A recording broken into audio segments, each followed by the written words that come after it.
Ask Rutger, he did it. We shot for a week on killing the father, right? And that was, let's say, it wasn't easy. It was beautiful, but it wasn't easy.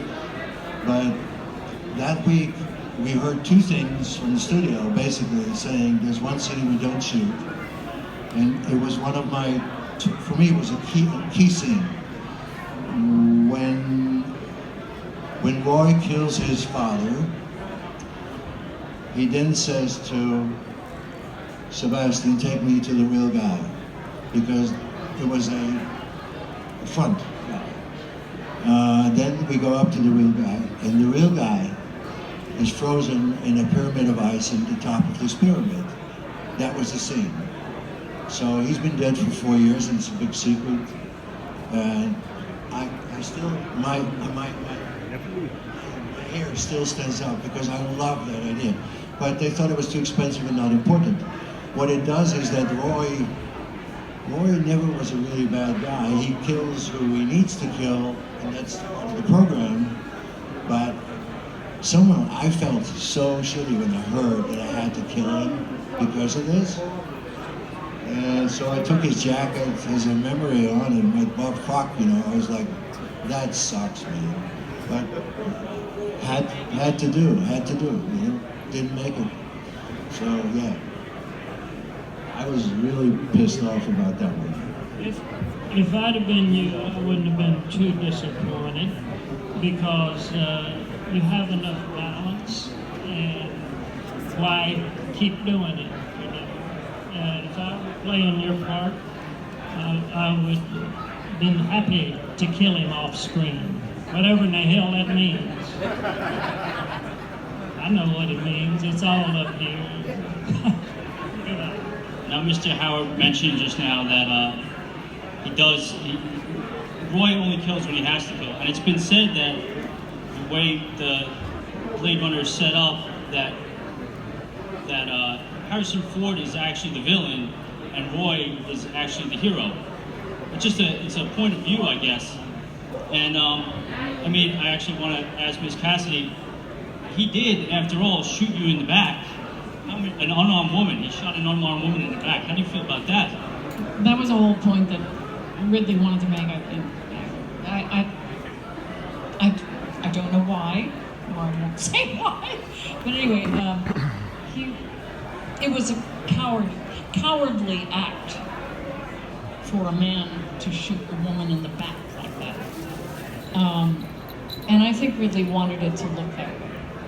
He didn't, at that point, didn't want a lot of sympathy for Harrison, but I remember doing that take, which I wish you had seen the whole thing. We did that take where leading up to the glass, I must have ran over the cars, ran down the thing. You see Harrison coming up with a gun, and I took a fall at least 40 times and loved every minute of it.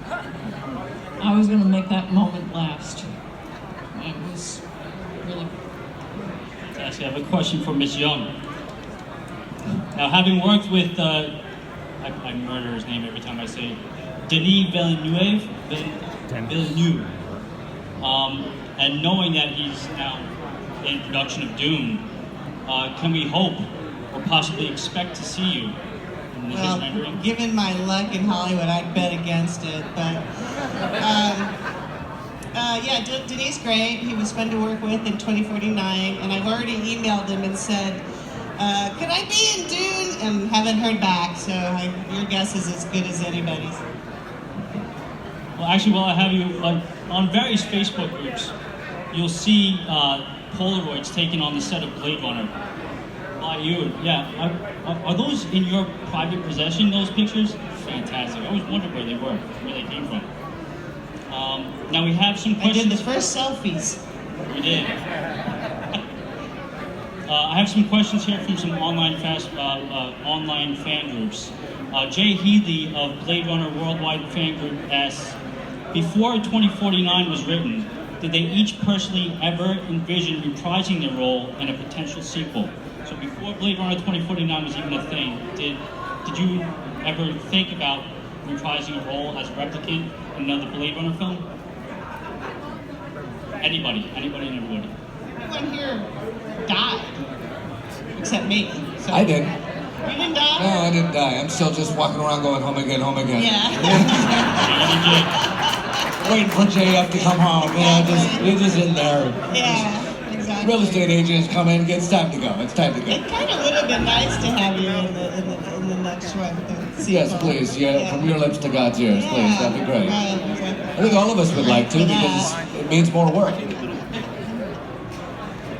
think there was only one person. I mean, except Harry, he lives. There's only two people who live, so I think in their mind, like if you're dead, you're dead. You know how you reprise that. I can't speak on behalf of Jay, but what I'm assuming is they meant because you're replicants and you can be replicated. They were asking if you could come back. Well, I had one comment to make, and that was when they were doing the second Blade Runner, I said, you could have me back in a little scene because the replicants were designed after humans, so you could have me walking through as the human that I am today, just an old woman, and it didn't happen, which was a little disappointing, but there you go. So I could have been in another one. So maybe they'll make it. Okay, thank you. Reese Deloy of Blade Runner, which is actually the name of the group, Blade Runner asks, how did they get the cigarette smoke to look so good for Rachel's VK scenes? How many cigarettes did really make you smoke to get it right? We had to look. Redker smoked those jetons back then. Remember? Those thick cigarettes. Belmont or something like that. And I tried one puff of those, and he wanted these thick cigarettes, kind of fat stick cigarettes, so they had to take that out and put like light Carlton tobacco in it so I could smoke them. And we smoked a lot. Mariana, the script supervisor, Bouillard, yeah, you had these massive cigarettes, and he liked the look, so we had to switch the tobacco. And then Marie, the script supervisor, would make a sound when we were working, and the sound was when I was supposed to match the smoking. So there was a bit of smoking, but oh well.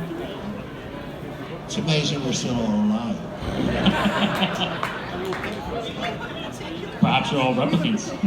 No, I want to say something about, this always comes up, and it's funny, I think. I think that all the versions of Blade Runner play, it really depends which one you saw first, because the first one hits you the hardest, and you cannot even see any other version after that without being polluted already. But I think they all play because the story is so about everything, and it's not about people. It's not about the good guy and the bad guy. It's about who the fuck are you? Who the fuck are you? That's what it's about. So, and yeah, I'm happy that this film carries me for 40 years. It's amazing. It doesn't get. It really. If you want to define success for real, that's it, and it doesn't get better. It doesn't. It's.